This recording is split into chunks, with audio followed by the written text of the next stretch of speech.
Publiko, mga storya at balita ng bawat probinsya. Basta Promdi, Lodi! Ang programang may tunay na malasakit at puso sa bawat probinsya. Kasama ang totoong probinsyano, Congressman Alfred De Los Santos. At ang batikang mamamahayag sa radyo, telebisyon, Ses Drilon. Basta Promdi, Lodi! Basta Promdi, Lodi! Basta Promdi, Lodi! Isang mapagpalang Webes Pilipinas sa ngalan ng tinig sa Kongreso at totoong Promdi na si Alfred De Los Santos. Kami po ang inyong mga tagapaghatid ng purong serbisyo publiko sa barangay man, lungsod o kanayunan. Ako po ang inyong kakampi, Ses Orenia Drilon.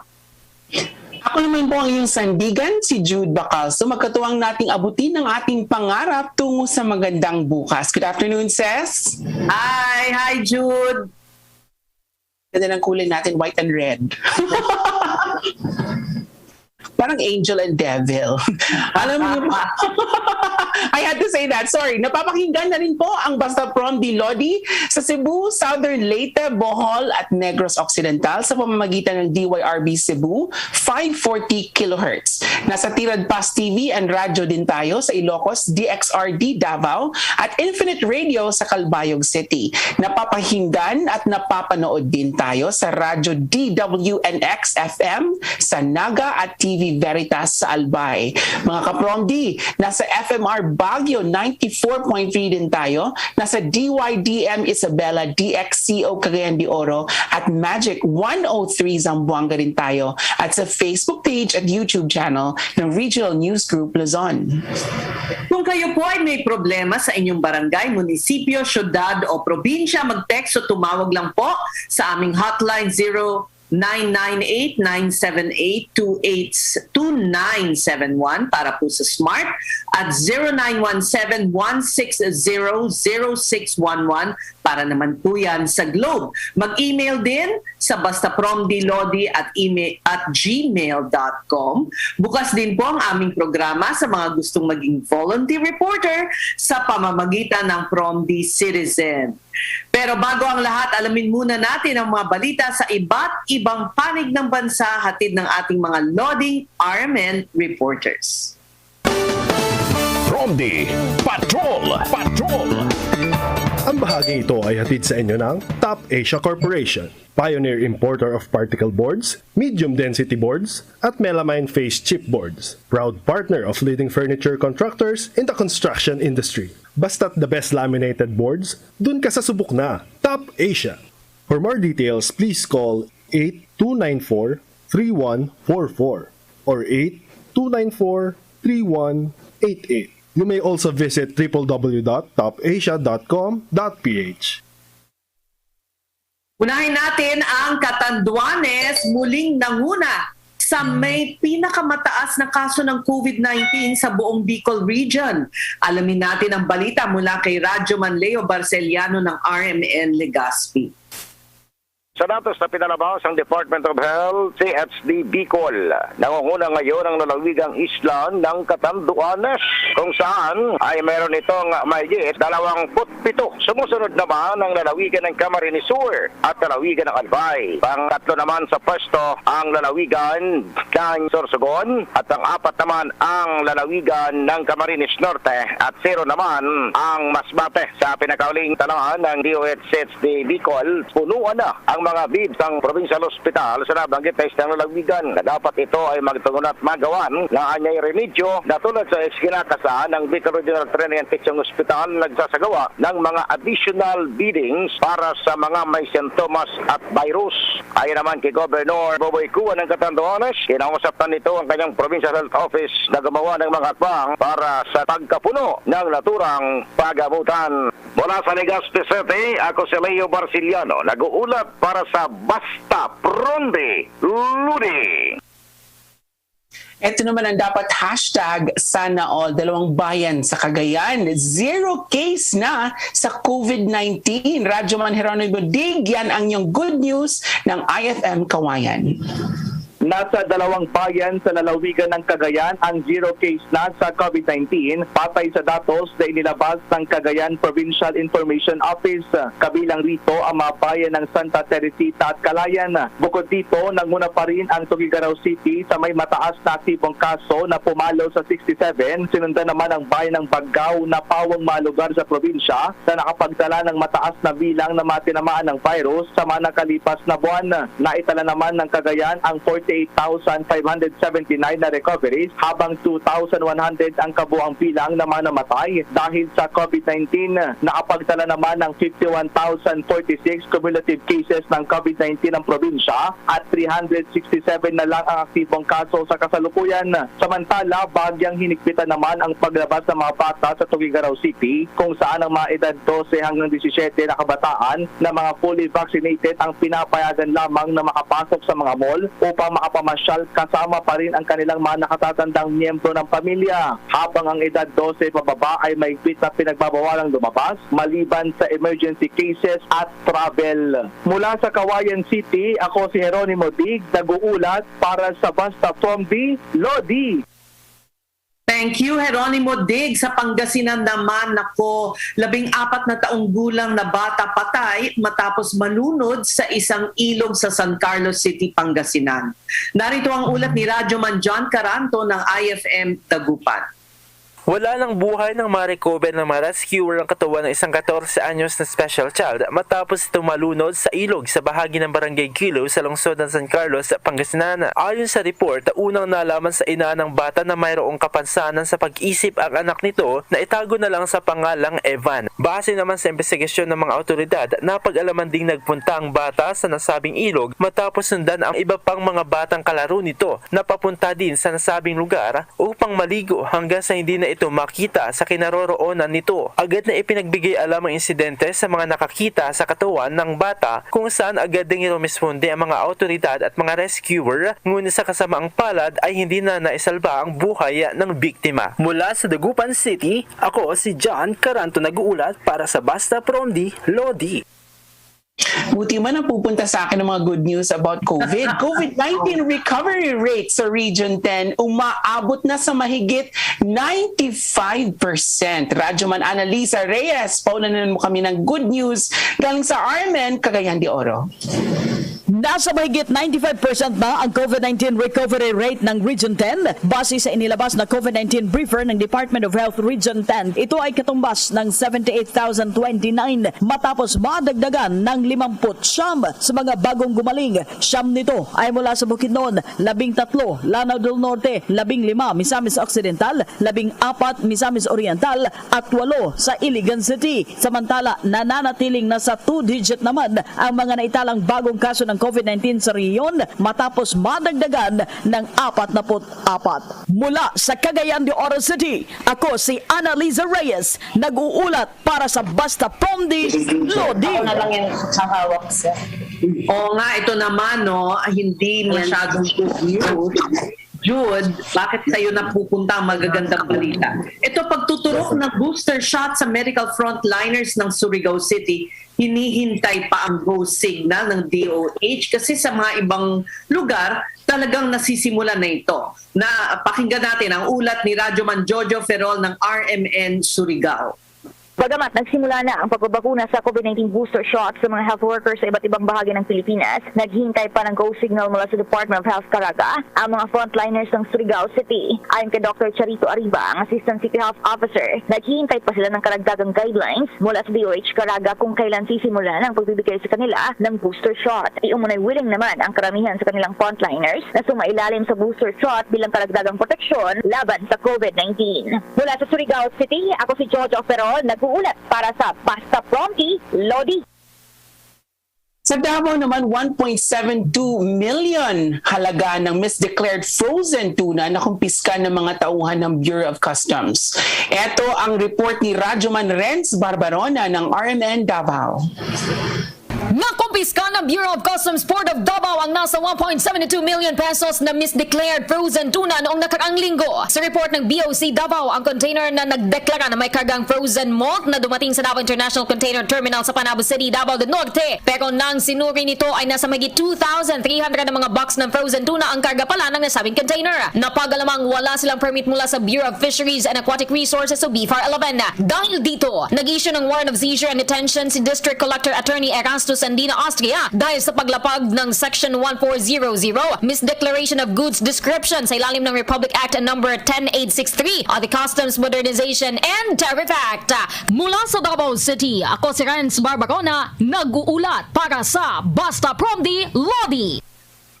Maraming salamat, Ren. Samantala sa Samar naman, wow, pinarangalan bilang top withholding tax agent. Narito ang ulat mula kay Kimberly Cambaya ng Infinite Radio Calbayo. Kinilala ng Bureau of Internal Revenue ang Provincial Government of Samar bilang isa sa top withholding tax agents para sa taong 2020. Tinanggap ni Governor Michael Tan ang plaque of recognition na ipinagkaloob ni na OIC Revenue District Officer Vicente Tadi at Assistant Revenue District Officer Rizalina Estrada. Kamakailan lamang ay tumanggap din ng kaparehong pagkilala ang City Government of Calbayog mula sa BIR. Ang pagkilala ay bunsod ng consistent at outstanding revenue collection performance ng Calbayog City noong 2020 kung saan nalagpasan nito ang collection target na itinakda ng BIR sa nasabing taon. Mula rito sa Calbayog City, Kimberly Cambaya, nag-uulat sa Basta Promdi Lodi. Maraming salamat. Ses, espesyal ang panayam natin ngayon dahil makakakwentuhan natin ang bagong pinuno ng Philippine National Police. Nagsilbi siya bilang spokesperson kay former PNP Chief Ronald Bato de la Rosa na ngayon senador na. Naging head din siya ng PNP Aviation Security Group. Na-appoint din bilang Director for Integrated Police Operations Visayas at naging fourth in command bilang Chief Directorial Staff. At eto wala to sa script pero galing kasing Cebu si Sir, kaya alam ko, Master Tiger, nga nung gibiyaan man minimo diri sa Cebu, may hapon ni mo diya, Sir. Ay, ganun ba? Mga kapromdi, kasama natin ngayon via Zoom at exclusive na interview si Police Lieutenant General Jonardo Carlos. Magandang hapon, Sir. Congratulations po sa inyo. Kamusta naman po ang mga naging unang araw nyo bilang hepe ng PNP? Magandang hapon, Ma'am Ces. Sa inyo pong lahat, magandang hapon. Okay naman po tayo. Maraming salamat sa mga sumuporta. Nag-congratulate. Maraming salamat po. Unang-unang tanong, Sir. Ano ba ang prioridad nyo sa inyong pamunuan? Well, ang ating focus ay yung pong ating gagawing election sa 2022. So, ang aming paghahanda ay tuloy-tuloy.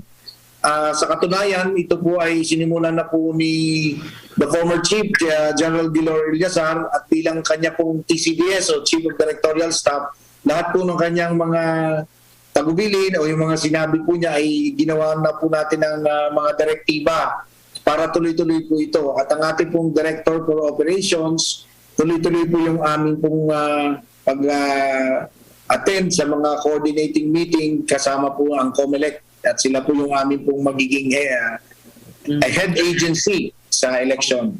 Okay. Kaugnay po niya, diretso sa kampanya si General Eliazar. Hindi po ba siya tumatakbo bilang senador? Ano po naman ang masasabi ninyo na syempre may mga mag-iisip na diretso siya from retirement to running for elections na baka maging panig ang PNP sa kanya? Paano po nyo ma-assure ang sambayanan na magiging neutral po kayo? Well, ang ating pong PNP binubuo ng professional na mga pulis. So, marami na po tayong eleksyon na dinaanan. At the end of the day, the general work is we are non-partisan, we stay neutral. Ang sabi ko po ay kailangan yung aming pong performance sa darating na eleksyon is a professional way of doing our work for the elections. Yun po, kung sila po ay tatakbo sa kanilang mga bagong posisyon, ang sa amin po ay mananatili po kami. Katulad pa rin ho ng dati, professional at non-partisan. Jude? Sir, una sa lahat, congratulations po, Master Tiger. Nakilala ko po si Sir actually dito sa Cebu, sa HPG. I don't know if you remember that, Sir, pero you strike a very good figure in a motorcycle. Sir, tanong ko po, in the digital age, pati crime natin, ako nasa digital age na, kahapon lang po, nung isang araw, marami pong lumapit sa amin dito na mga na-scam online. Yan din po mga reklamo ng marami mga kapromdi natin. Ano po ang plano natin para resolbahin ito? Dahil I hope the PNP is also, well, I'm pretty sure the PNP is also moving into that direction kasi lahat online na po ngayon. Opo, because of the pandemic, ito pong ginaharap nating pandemya at yung pong naging lockdown, mas marami po sa ating mga kababayan ang rely so much on the social media or the cyberspace. Kaya nasimulan na po ni General Yazarian yung aming pong pagpapalakas ng aming anti-cybercrime group at tuloy-tuloy po yun. Ang aming pong command conference last Monday with all the field commanders at saka mga director ng NSU, ang ginawa po natin, nag-leveling po kami. Nasaan po ba kami ngayon? So isa sa direktiba ko doon is look at all the cybercrime or the crimes happening in the cyberspace para ma-include natin in the total picture. At mayroon pong magiging special na report yung anti-cybercrime group para makita natin yung gaano ba ang paglaki or increase ng mga insidente ng mga naganap na cybercrime dyan po sa expertise na yan o yung sa cyberspace nga po. So meron po kaming anti-cybercrime group, pero yung suporta po in all the activities of the PNP, heavy na po kami sa paggamit ng IT, yung ating pong information technology. So meron na rin po kaming Directorate for Information and Communication Technology Management that oversee the strategic direction of the PNP pertaining to the use of technology. At yung advantage ko, ako ho yung nag-sit o po bilang chairman ng aming digital transformation roadmap at doon po namin nakikita yung progress. Kaya ang aming pong mga opisina ay meron iba't iba na po kaming information system at sana po yung aming pong programa, yung aming pong itong smart policing, magtuloy-tuloy po dahil kailangan po talaga ng updated technology and the required funds para ma-upgrade natin yung ating IT. Napakalaki po ng I understand the progress na nagawa na ng PNP with regard to cybercrime. Some cybercrime lawyers really laud the upgrading of the skills. Kung level nyo po ang kakayahan ng kapulisan natin sa mga kapitbahay natin sa ASEAN, kamusta po ang lagay natin and where do you think na kailangan po ng improvement? Kasi mabilis po ang teknolohiya, hindi ba yung usad talagang before you know it, outdated yung mga makina, ang bilis-bilis magpalit. So saan po kayo nakakakita ng mga kailangan pang i-improve? Well, unang-una, yun pong kailangan ho talaga ng pondo kasi sabi niyo nga po ma'am, mabilis yung development of technology. Kapag mabagal po kami doon at wala hong pondo, may iwan po kami. Ngunit meron ho tayong effort through our smart policing. Ito po yung grand digital transformation of the Philippine National Police. Tuloy-tuloy na po. Dapat lang mas mapabilis at mas may pondo para mabilis din po yung aming kuha ng mga bagong teknolohiya o na-introduce in the market. Alam niyo po yung mga tao namin na train, magaling. Sa sobrang galing ay pinapa-irate na ho. Ay, ganun! Kaya kailangan brain. Yes, kasi syempre mas mataas magpasweldo ang private sector, sir, ano? Ay, pag ganun po sa IT, talaga namang they will try to get the best and offer the best for them para pumunta. Kagandahan nito, yung increase sa sweldo ng Philippine National Police, it helped a lot in keeping our personnel, lalong-lalo na yung mga IT trained, to stay with us. At the end of the day, if they see na yung suporta, yung pagkuha namin ng mga new technology, hindi ko kami maiiwan, this personnel will stay with the Philippine National Police. Okay. Mabalik lang tayo, sir, sa election. Kahapon kasama namin si COMELEC spokesperson James Jimenez. Ang sabi niya ay maaring mga Disyembre pa ang paglabas ng election hotspots. At meron na po bang naitalang election violence o violence na election-related na kaso? Wala pa po because we are not yet in the election period. So yun po yung pinababantayan ko po sa ating po mga field commanders na yung potential na kung maging i-identify as election-related and could be related to the incoming elections, dapat ma-prevent po namin yan, especially kapag the crime is targeting potential or yung may intention na tumakbo sa darating na halalan. So mayroon na po tayong directive na pinagbili na po natin sa mga field commanders to take us extra look on these cases. Mm-hmm. So when will that come out, sir? Kasi syempre sa election, kung na-identify nyo na itong mga ito, dadagdagan nyo ng puwersa, no, ng kapulisan itong mga lugar na to. Yes, ginagawa namin ngayon is to be able to prepare early and to predict what are going to be the scenarios come election period. So yung amin pong mga assessment na we're doing now, it will help in the deployment. It will be a factor in the deployment of our personnel come election period. Mm-hmm. And I do understand because of in past elections, merong period na ipagbabawal na yung pagro-rotate ng mga commanders, di ba, sir? To prevent also or to assure na yun na nga, you will stay neutral in your tasks.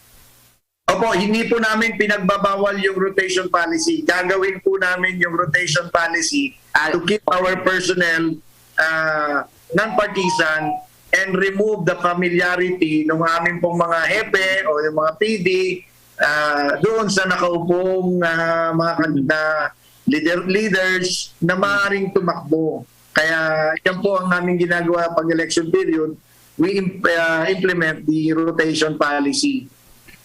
Okay. Good. I'm sure marami ka rin katanungan kay sir. Marami akong katanungan kaso kailangan na natin pakawalan si sir kasi may meeting yan ng 2 p.m. Kita mo naman. Meron naman tayong 7 minutes pa. hawak na yung ballpen niya, nagpipirma. Sir, eto, huling question na lang, mabilisan lang. Christmas season is upon us po. Tapos, isa pa, apart from that, bumababa na po yung mga restrictions. Ano po ang ating mga anticipated na mga activities for Christmas to strengthen security at the malls? Saan po ang na-identify po natin, sir? Opo, mayroon na pong pakikipag-unayan sa mga namamahala ng mga malls, yung mga areas, yung mga tiyanggian.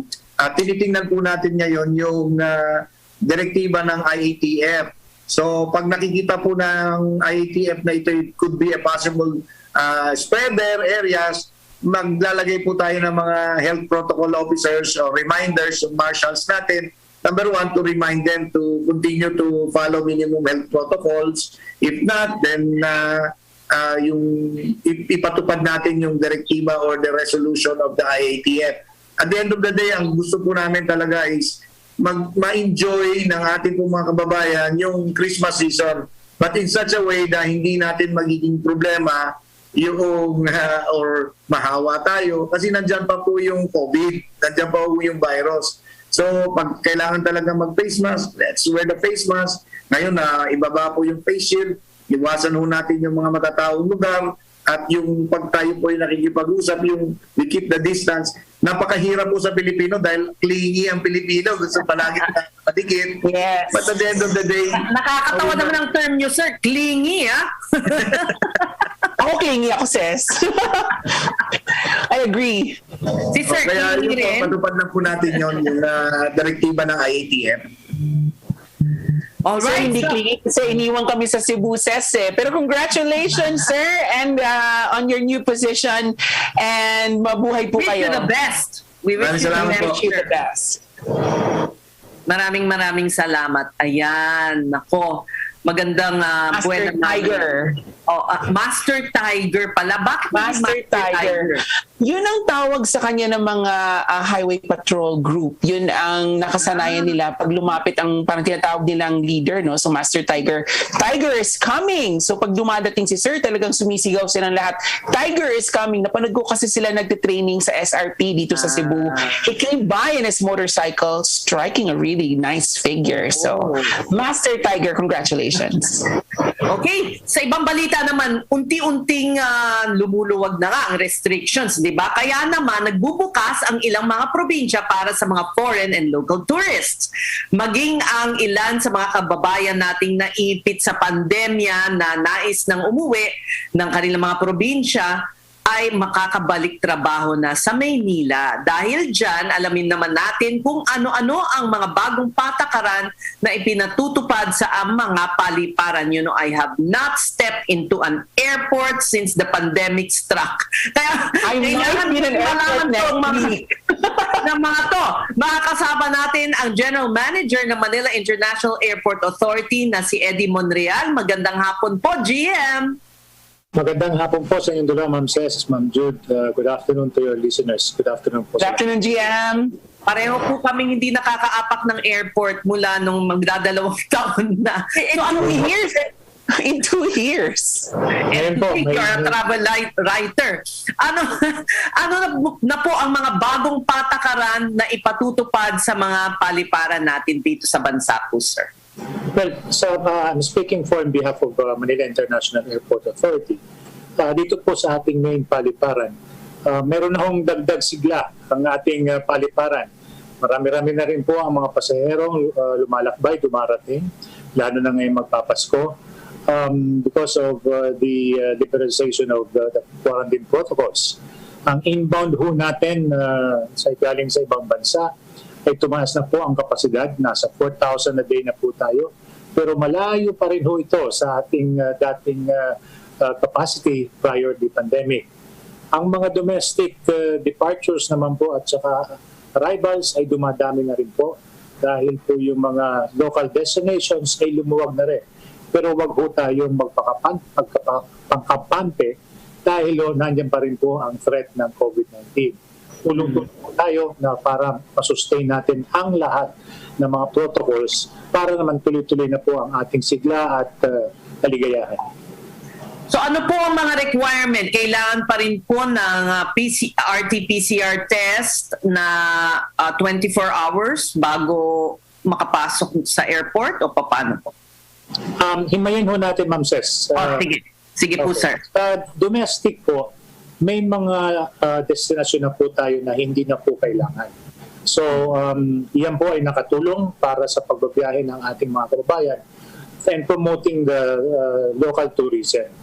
Ang payo ko lang ho na kailangan po, bago po sila umalis dito, ay kailangan i-check nila sa airlines kung ano ang mga protocols ng mga local destination. Kasi madalas may limit o magbago, depende sa threat ng COVID pandemic.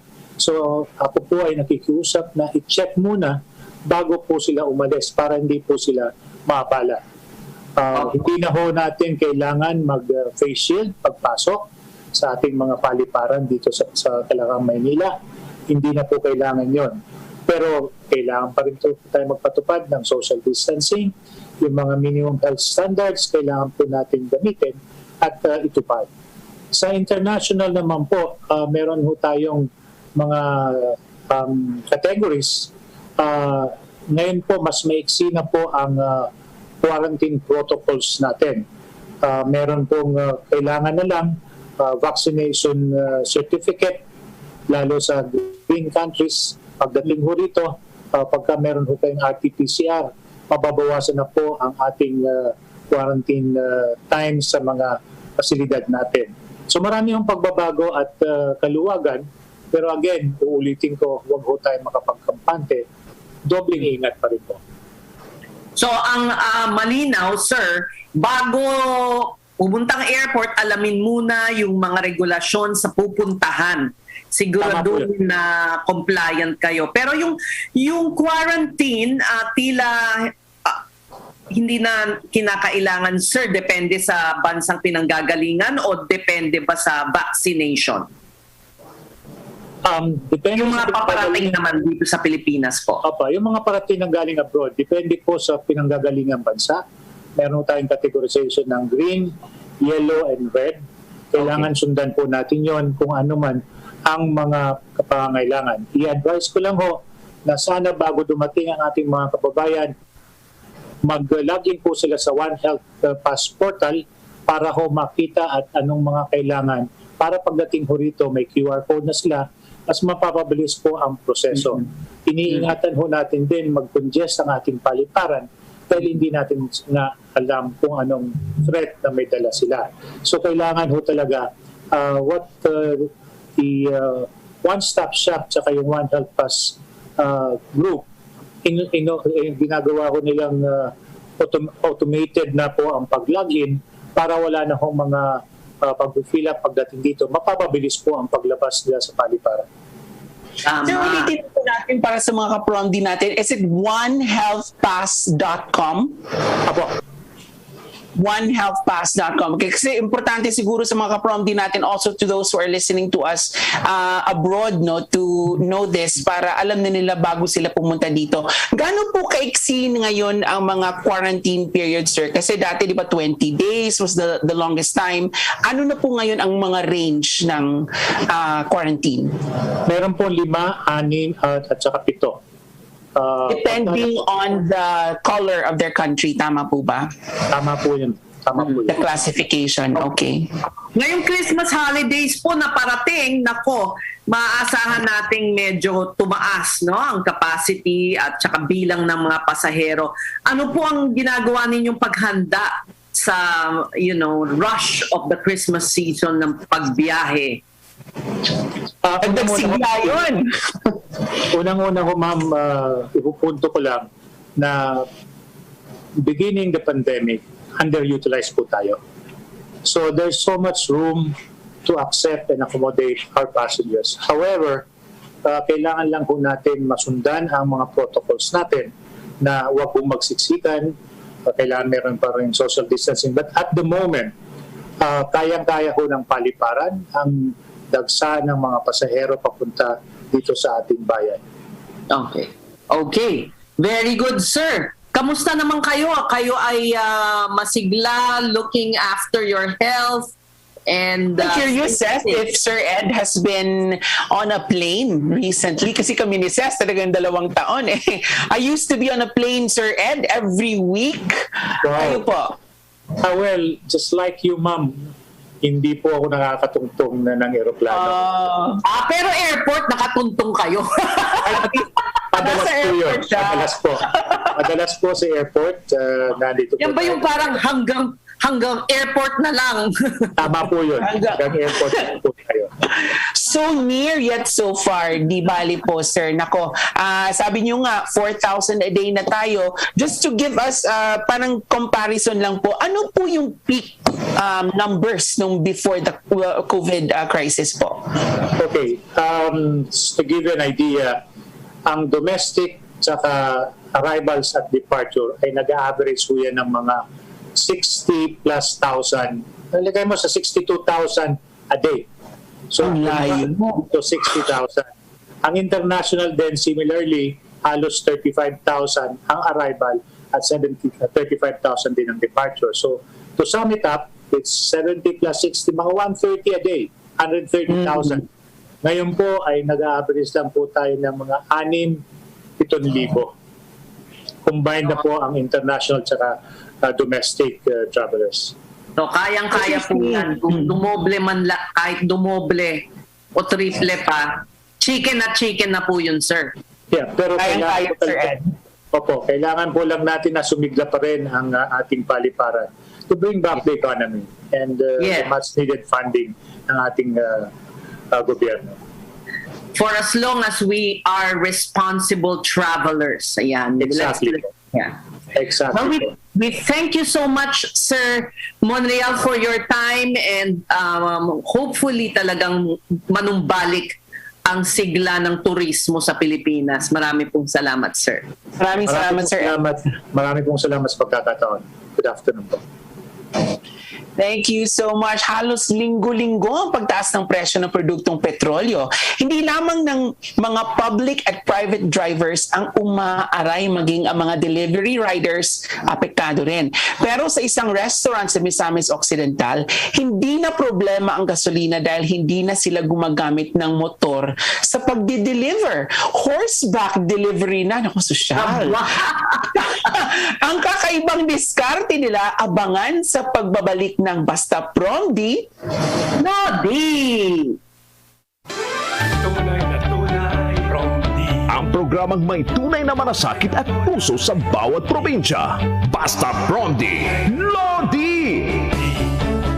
Sugar, creamer, coffee, sugar, creamer, coffee. Bored at home? Counting 3-in-1s. Count 3 sets of Warrior 3 pose. 8, 9, 10. Maintain your yoga fitness even while on lockdown. Feel the surge at home. Work out with our celebrity coaches and join your favorite classes like yoga, high-intensity interval training, Zumba, and more. For more information, check out our Facebook page, Surge Lifestyle PH. I feel the surge at home. Ang bahaging ito ay hatid sa inyo ng Alphard Primecon Construction. Hanap po ba ay dekalidad na pabahay, kalsada o anumang infrastruktura? Sa Alphard, siguradong dekalidad ang kagamitan at serbisyo. Alphard Primecon Construction. Kaagapay sa dekalidad na pag-asenso. Atin to! Malayo na rin ang ating narating sa pagpapagaling ng bayan. Huwag natin hayaang masayang ituloy ang laban. Tapang at malasakit, malalapitan kahit anong oras man. Kami inyong maaasahan. Tapang at malasakit, sa amin kayo kumapit, si Bongo at ang Pangulo. Kami ni Pangulong Duterte, patuloy po kaming magsiservisyo sa inyo. Dahil para po sa amin, ang serbisyo po sa tao ay serbisyo sa Diyos. Ating itutuloy ang pagbabago. Basta Promdi Lodi, ang probinsyano, ang probinsyano, ang probinsyano party list, probinsyano'y boses mo. Promdi para sa tao, marami siyang tinutulungan, handa kang ipaglaban, wala siyang uurungan, tunay na kaibigan. Ang probinsyano, yan ang boses ng Pilipino. Ang probinsyano ay lagos. Basta Promdi Lodi, ang probinsyano, ang probinsyano, ang probinsyano party list.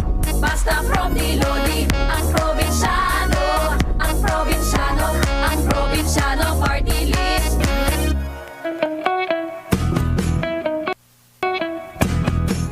Ang probinsyano, pag umasinso sa bilay, simpleng hinahanap na kalikatan. Ang probinsyano ay halabang pasensya.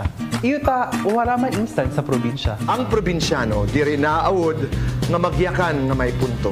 Ang probinsyano nagmamata sa tigaok san manok, hasta san mga huni san tamsi. Ang probinsyano halaba iton pasensya. Kay waray man instant ha probinsya. Ang probinsyano ay laging proud sa aming pinanggalingan. Ang probinsyano ay hindi nahihiyang magsalita ng may punto. Ang probinsyano ay likas na matulungin. Subukan niyong pumunta sa probinsya at magtanong-tanong kung saan niyo gustong pumunta at mag-aagawan pa po sila para tulungan kayo. Proud ako maging ang probinsyano dahil sa bahay namin, uso pa rin ang magman.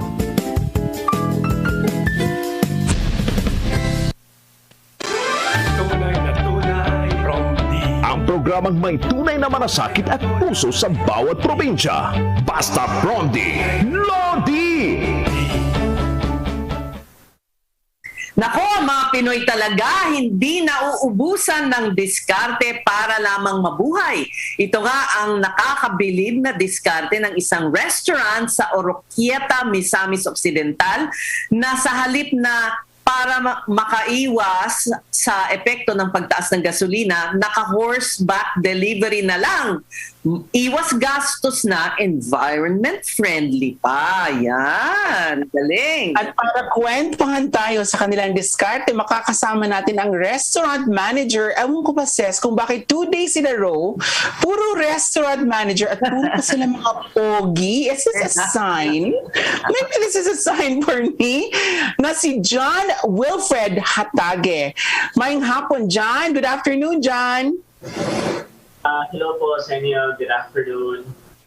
Hi, good afternoon. Are you inside the restaurant o ito bang opisina nyo sa restaurant? Actually, ito po yung room sa mga kids ko. Like, dito sila class, online class. So, ginamit ko na lang. Ideal ang lighting kasi. Saan bang restaurant nyo, John? Actually, yung bahay namin is, paglabas lang is restaurant na namin po. So, perfect, ha? Hahakbang ka lang ng ilang hakbang. Sa trabaho ka na. Namin. Ano naman ang luto nyo sa restaurant nyo, John? Anong klaseng pagkain? Variety po. Example, yung buttered chicken, yun talaga ang bestseller namin. Meron din kami mga pizzas, mga Japanese maki rolls, yung mga pancit canton, may gano'n lang po, ma'am. Ikaw ba nakaka-ride dito? Ikaw ba yan, John? Meron po kaming rider talaga sa Caballo. Siya ang pinsan ko na taga Lanao. Luckily po, pagbili ko ng kabayo, kasi hindi ako marunong, luckily po yung pinsan ko napaka marunong, like well-trained na po siya. So, siya ang ginamit namin as rider po. Galing. So, mula nung ginawa nyo to, tumaas ba ang sales? Kasi I would not mind getting my delivery on horseback. Social, di ba? Kakaiba. Definitely po, ma'am. Tumaas. Actually, yung nakita ko this past few days po, talagang dumoble yung kita namin. Particularly po sa pag-deliver ng using kabayo po, ma'am. Wow! Ano lang ba ang only method nyo ng pag-deliver ngayon, John? Or the horseback delivery is just one of several na ginagamit nyo pag-deliver? The horseback riding delivery is just one of the means of how we deliver our foods po, ma'am. Mainly po before is mga motor po, ma'am. Just recently lang po kasi recently ko lang din na nabili yung kabayo, and we just my wife and I came up with the idea na gagamitin namin yung kabayo to market and to publicize our store, and yun nga po nag-viral. So ngayon talagang ginagamit na namin si Happy. Oh, Happy pala ang pangalan.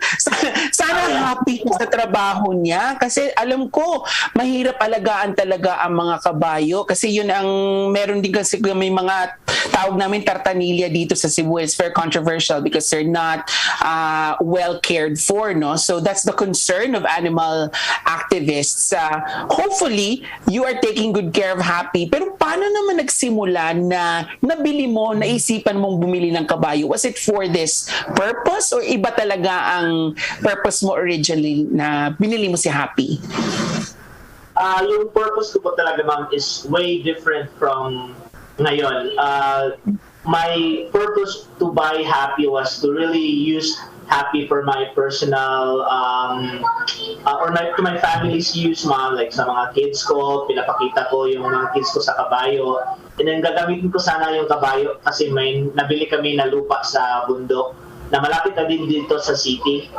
But the past few weeks po kasi, ma'am, nakakakita kami sa balita na yung mga gasolina is nagtataasan talaga. So, yung wife ko po talaga siya yung mention sa akin na gamitin namin si Happy to really market. Kasi yung business po talaga namin is nakatuon sa food delivery, ma'am. Especially nung pag-pandemic. Kasi lockdowns po yun, yung mga tao hindi makalabas. So, we try to really adapt to the change na yung mga foods namin is i-deliver na lang door to door. So, yun po, ma'am. Ang galing, environment friendly na, pampamilya pa, hindi ba? Yung na-expose ang mga anak mo, parang ang dami mong na-hit na advantages nitong pagbili mo kay Happy, no? Kahit hindi ka marunong, mga bayo. John, so ngayon, mabilis ba ang delivery? Sa kabayo, medyo delay talaga. Pero ginagawa po namin is we we will cook the food in advance para, for example, yung gusto ng customer is 11:30, gusto namin 11 ready na ang food para si Happy pag-deliver is hindi siya malilate. Hindi siya malate. Pero ito ang tanong. Hindi na nata-traffic. I'm curious lang, Seth. Si Happy. I'm curious about the delivery ni Happy kasi I'm pretty sure meron na mga customers na nagre-request na gusto nila si Happy ang mag-deliver ng pagkain, di ba? Hindi naman kaya na sa lahat ng customers si Happy ang bibigyan. Ako, may idea ako dyan. Lagyan mo ng Happy surcharge at ang pagkain ni Happy, dun mo kunin. Pwede, sis, di ba? Kasi hindi mo na, you cannot really choose now, no? Kung si Happy ba or motor ang magbibigay ng delivery nila. If they request, lagyan mo ng Happy surcharge. Tapos yung surcharge na yun goes to Happy's food and upkeep. Magandang idea ba yun, John? Opo, ma'am. It's a really good idea. Pero sa ngayon po kasi, ma'am, si Happy, may oras lang po siya na pwedeng mag-deliver. Napag-decide na around 4 p.m. onwards lang yung parang hindi mainit sa labas. And mga around 5 times lang po siya talaga na gagamitin namin. Ayun na. For serve lang po kung yung mga customer namin is nag-request for Happy. Parang special delivery. Si Happy. Lalo na pag mga bata ang pinag-deliver, di ba? Gusto nila siguro, gusto namin makita si Happy. Baka ma-delay kape. May Happy Meal si John, di ba? Yun ang kanyang version ng Happy Meal. Ikaw, John, ba ay natapos ng culinary? Ba't ka nahihilig sa pagluluto? Actually, yung tawa ko is we're both nurses po, ma'am. But we decided to resign nung pag-start ng pandemic kasi yung mga bata po namin is 3 years old, 1 year old, and 5 years old. So we're actually very concerned as well po at that time. So we decided na mag-stop na lang muna and mag-focus sa business po. So nag-pivot kayo nung pandemic. Oo nga naman dahil mahirap ma-expose ang mga bata. And how is the business doing so far? So far po talaga, ma'am, we're very blessed po. Kasi yung mga challenges po namin is just based on the mga we order our ingredients from Manila or Cebu. So yun lang po talaga yung mga challenges na di-delay po yung mga deliveries. Pero yung sales po talaga namin from day 1 po and up until now is actually getting higher. So we're very blessed po talaga. Is it high enough, John, for you to expand and buy another Happy? Kasi alam ko mahal ang kabayo, di ba? Yes po, ma'am. We can actually afford na po. Pero dito sa amin sa Oroqueta, ma'am, napaka-seldom po talaga ng kabayo. Actually, nung binili namin si Happy, isang araw po kami naghanap po ng kabayo. Pumunta po kami sa bukid pero talagang wala kami nakita. We're just luckily nung pag uwi namin, may someone told us na dito nga bahay may kabayo po. So ganun talaga kahirap to look for a horse here. It's a great blessing. Oo, magandang blessing. Pero may balak ba kayong bumalik sa inyong profession, kayong mag-asawa? As of now, ma'am, yes, we have some future plans po. Pero sa business side po, we thought na medyo mas magandang buhay dito sa business side po kasi pag magtatrabaho kami, unfortunately po yung mga nurses natin dito is not well compensated po, ma'am. And lalo na po kami, we have 3 children, so I think business po is a better choosing po sa ngayon. Very good. Ikaw ang aming Prom D. Lodi sa araw na to. Saludo kami sa mga ginawa mong marketing para lumago ang iyong business, no? And also give our best to your wife and your kids. Talagang halatang you're a devoted father. Kasi happy na rin. O sige, pakihibas na lang para sa amin si Happy. Ako, Ses, may last question lang ako kay John. Kasi marami tayong mga ka-prom din nanonood nito from north to south, no? Kasi nationwide na tayo. Probably in some areas na mas accessible sa kanila ang mga kabayo. Would you mind, John, if they also followed your example at kung may negosyo sila, gawin nilang delivery din na method is kabayo? Would you mind? Not at all, ma'am. If they find, using a horse to really use it as their means of way of delivering their product, then go for it. As long as responsible lang po, and then yung mga kabayo is really we need to take care of them, and they're more like para siyang mga best friend po ba, mga aso, gano'n, yung mga pet natin. Same with horses. Tama. Magandang ehemplo rin yan sa mga magandang tularan kako na June ng ibang mga kasi clean energy, di ba? He lives up to his last name kasi ang hatagi sa Cebuano, bigyan. So parang bigyan ng palakpakan si John, di ba? Bigyan ng masipang, nagbisaya masipang? Na yun.